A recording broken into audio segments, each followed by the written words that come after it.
Hello dear students, this is Vishal sir from Ikra High School. Today we are going to continue chapter 9 from standard 10th NCERT syllabus. Our today's topic will begin from evolution and classification. Let's first read the lesson. Based on these principles, we can work out the evolutionary relationship of the species we see around us. It is a sort of going backward in time. We can do this by identifying hierarchies of characteristics between species. In order to understand this process, let us think back to our discussions on the classification of organisms in class 9. Similarities among organisms will allow us to group them and study the groups. For this, which characteristic decide more fundamental difference among organisms and which one decides less basic differences? What is meant by characteristics anyway? Characteristics are detail of appearance or behavior. In other words, a particular form or a particular function. That we have four limbs is thus a characteristics. That plants can do photosynthesis is also a characteristic. Some basic characteristics will be shared by most organisms. The cell is the basic unit of life in all organisms. The characteristic in next level of classification would be shared by most but not all organisms. A basic characteristic of cell design that differs among different organisms is whether the cell has a nucleus. Bacterial cell do not, while the cells of most other organisms do. Among organisms with nucleated cell, which ones are unicellular and which ones are multicellular? That property marks a very basic difference in body design because of specializations of cell types and tissues. Among multicellular organisms, whether they can undertake photosynthesis or not will provide the next level of classification. Among the multicellular organism that cannot do photosynthesis, whether the skeletal is inside the body or around the body will mark another fundamental design difference. We can see that even in these few questions that we have asked, a hierarchy is developing that allow us to make classification groups. So dear students, in this topic, evolution and classification, we will study how organisms are classified based on their similarities and differences. Now, the first question arises, what are characteristics? Characteristics are the details that are inside the body and outside the body also. Just like we talk about plant kingdom, we all consider them as the organisms that have leaves, that do photosynthesis, that has flowers. So those are the characteristics of plant kingdom. So that means the characteristics are details of appearance or behaviors of certain species of organisms. Now, in the first paragraph, we studied about the basic characteristics. Most of living organism has a single basic characteristic, that is a cell. Every living organism is having a cell. That is the most common characteristic of all living organism. But if we study it further, we come to know that not all living organisms are made up of a single cell. The organisms can be divided into single cell and multicellular organisms. Also, the single cell organisms can be multicellular organisms can be divided into two more parts, whether the cell has a nucleus or whether the cell has underdeveloped nucleus.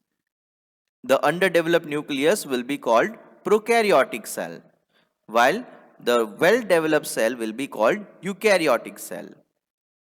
So, these are the differences or these are the characteristics of different species which divide them into different groups. Also, in multicellular organisms with well-developed nucleus, we can distribute them whether they produce their own food or they depend on others' food. Plants produce their own food through photosynthesis. They are also multicellular organism, while animals has to depend on already prepared food from other organisms. They are also multicellular organisms. So this way, we can distribute the similarities and we can also show the differences to specify the specific species of organism. If we talk about animals, then we will distribute the animals in two more sections, whether they have the outer skeleton or whether they have the inner skeletal. So that way we can find the differences among living organisms, though they may have a common characteristics. This enable us or allow us to classify all the different organisms living around us into different various groups with specified characteristics. Now let's read the second paragraph. The more characteristic two species have in common, the more closely they are related. And the more closely they are related, the more recently they will have a common ancestor. An example will help. A brother and a sister are closely related. They have common ancestors in the first generation before them, namely their parents. A girl and her first cousin are also related, but less than the girl and her brother. This is because cousins have common ancestors, their grandparents, in the second generation before them, not in the first one. We can now appreciate that classification of species is in fact a reflection of their evolutionary relationship. We can thus build up small group of species with recent common ancestor, then supergroup of these groups with more distant common ancestor, and so on. In theory, we can keep going backward like this until we come to the notion of a single species at the very beginning of the evolutionary time.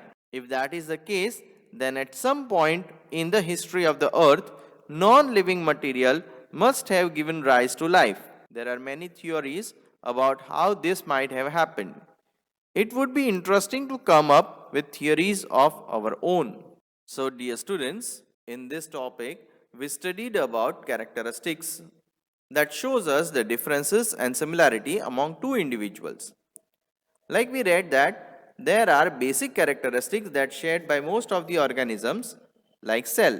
Every living organism consists of a cell, while not all living organisms are made up of single cell. Many are multicellular organisms.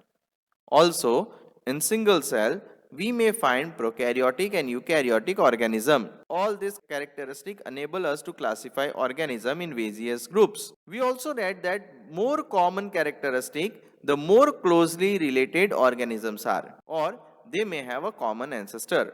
Thus, on the basis of this given study, we can build up small groups of species in different categories so that we can study them in detail. Tracing evolutionary relationship. When we try to follow evolutionary relationship, how do we identify characteristics as common?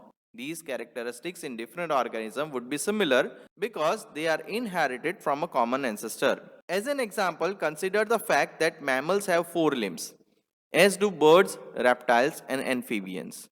The basic structure of the limbs is similar, though it has been modified to perform different functions in various vertebrates. Such a homologous characteristics help us to identify an evolutionary relationship between apparently different species.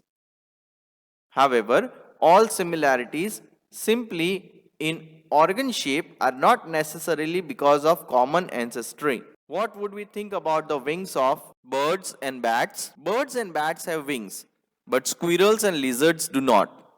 So, are birds and bats more closely related to each other than to squirrels or lizards? Before we jump to this conclusion, let us look at the wings of the birds and bats more closely. When we do that, we find that the wings of the bat are skin folds stretched mainly between elongated fingers, but the wings of birds are feathery covering all along the arms. The design of the two wings, their structure and component are thus very different. They look similar because they have a common use for flying, but their origin are not common. This makes them analogous characteristic rather than homologous characteristics. It would be interesting to think about whether bird's arm and bat's arm should be considered homologous or analogous. In this topic, we studied about the common characteristics that we may find between two different species. The examples that we are studying over here are of forelimbs found in mammals, reptiles, and birds. On studying the bone structure of the forelimbs, we find that the similarity of their bone structure, but the function of each forelimb is different for different species. Such a characteristics are called homologous characteristics. While on the other hand, we studied about the bone structure of bat wing and the bird wing. We found that their bone structures are different, but their functions are similar. This type of characteristics are called analogous characteristics. So, homologous characteristics or homologous organs and analogous organs show us that they may have a common ancestor from which they have been evolved in this present stage, fossils. Such studies of organ structure can be done not only on current species but also on species that are no longer alive. How do we know that this extinct species ever existed? We know this from finding fossils. What are fossils? Usually when organisms die, their bodies will decompose and be lost. But every once in a while, the body or at least some part may be in an environment that does not let it decompose completely. If a dead insect gets caught in hot mud, for example, it will not decompose quickly, and the mud will eventually harden and retain the impressions of the body parts of the insect. All such preserved traces of living organisms are called fossils. How do we know how old the fossils are? There are two components to this estimation. One is relative.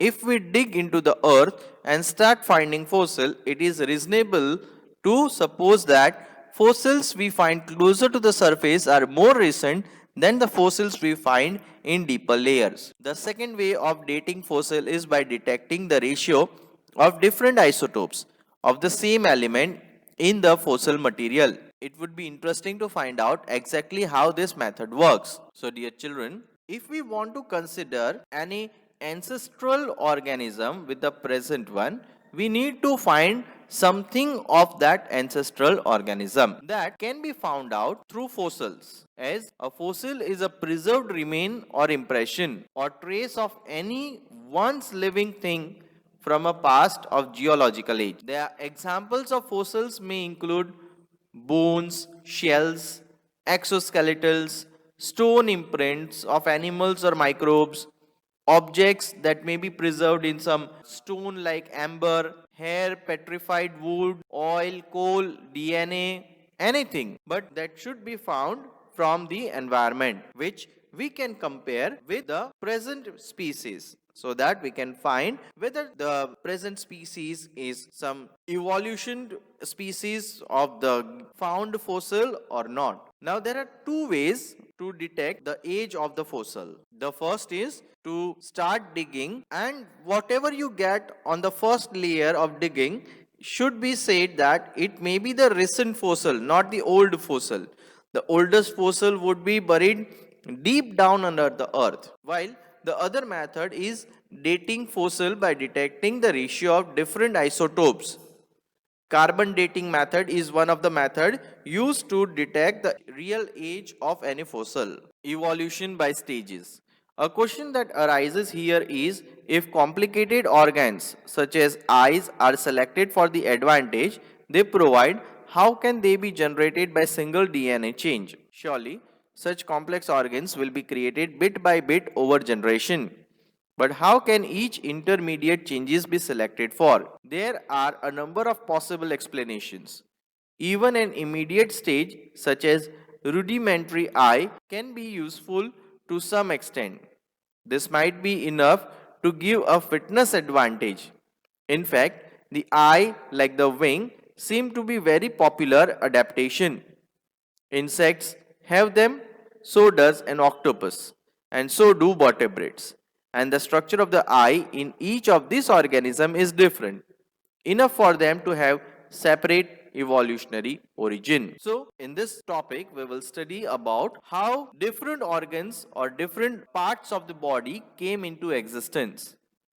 The topic taken over here is of eye.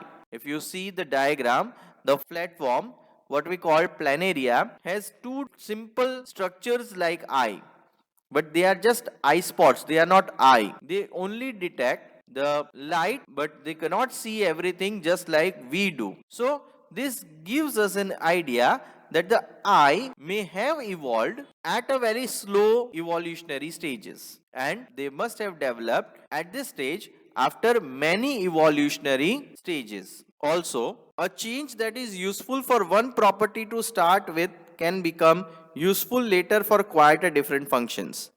Feathers, for example, can start out as a providing insulating in cold weather, but later they might become useful for flight. In fact, some dinosaurs had feathers, although they could not fly using the feathers. Birds seem to have later adapted the feathers to flight. This, of course, means that birds are closely related to reptiles, since dinosaurs were reptiles.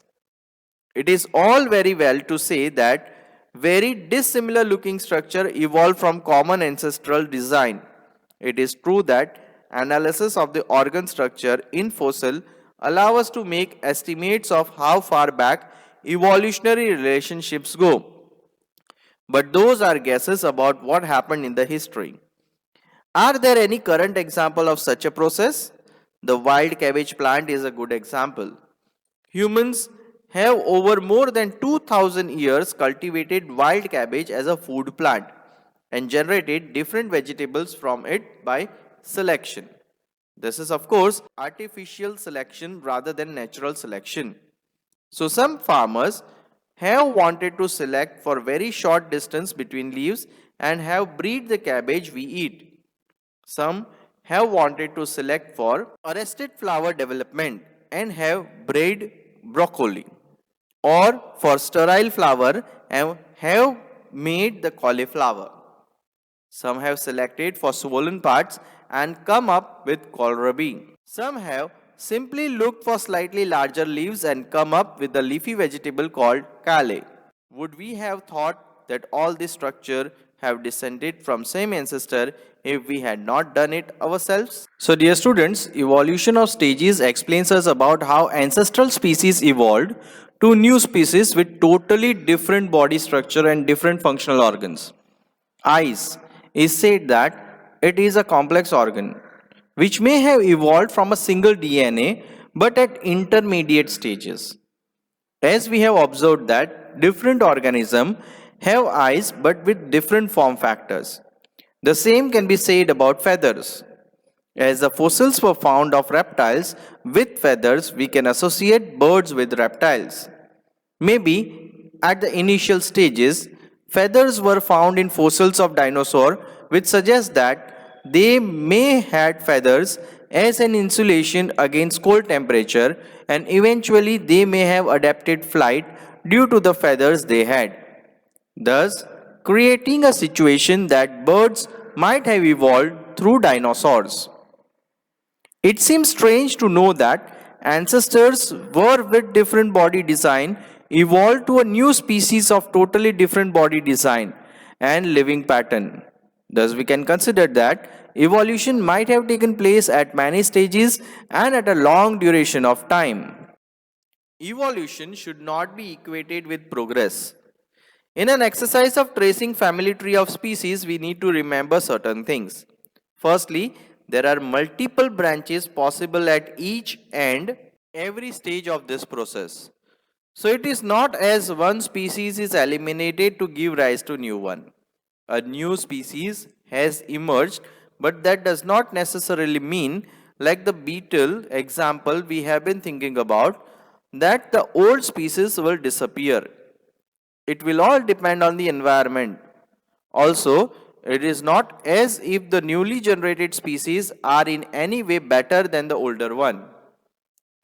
It is just that natural selection and genetic drift have together led to the formation of a population that cannot reproduce with the original one.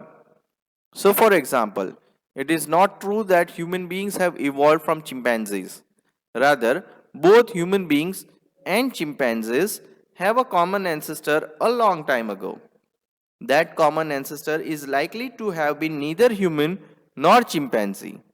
Also, the first step of separation from the ancestor is unlikely to have resulted in modern chimpanzees and human beings. Instead, the two resultant species have probably evolved in their own separate ways to give rise to the current form. In fact, there is no real progress in the idea of evolution.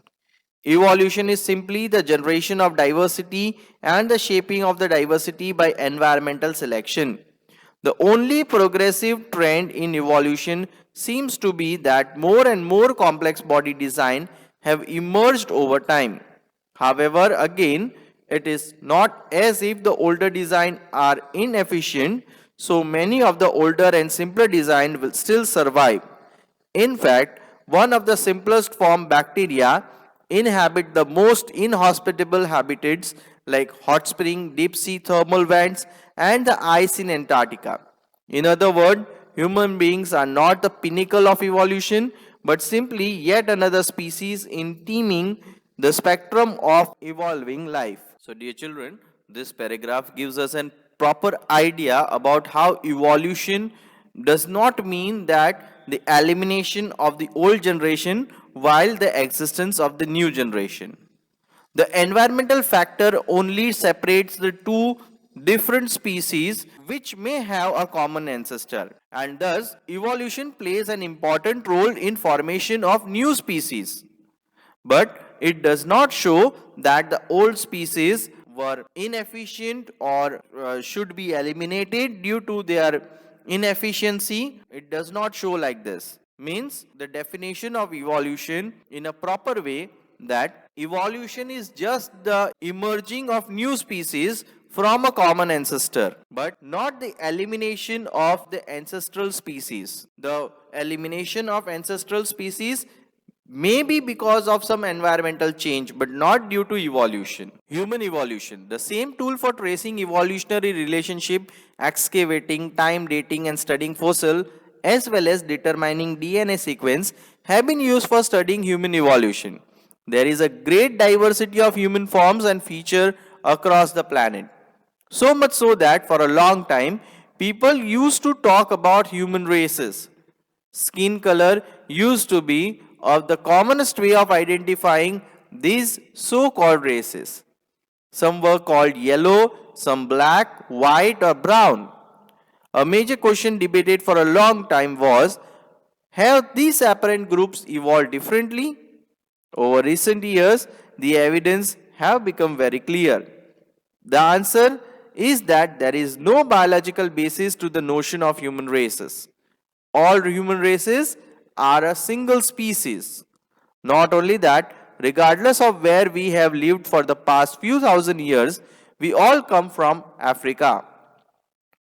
The earliest member of human species, Homo sapiens, can be traced there.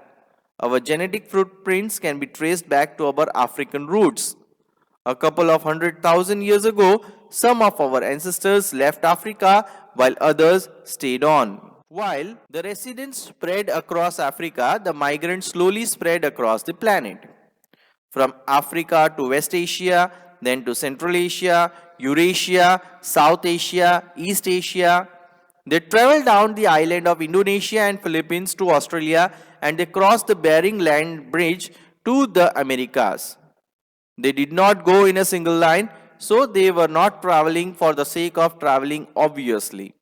They went forwards and backwards, with groups sometimes separating from each other, sometimes coming back to mix with each other, even moving in and out of Africa. Like all other species of the planet, they had come into being as an accident of evolution and were trying to live their lives the best they could. So, dear children, this brings to our last topic, the human evolution, where we read that the human evolutions takes us to the footprints of Homo sapiens in Africa. We all look different. We all have our own culture. We all have our own thinking, but we have a common ancestor, Homo sapien. It also brings to our notice that we are not at the pinnacle of the evolution. We are not the finest creations of the evolution. But we are a part of the evolution. Just like all other species, we are also one of the species which evolved and what we are now at present, the modern human. Thank you.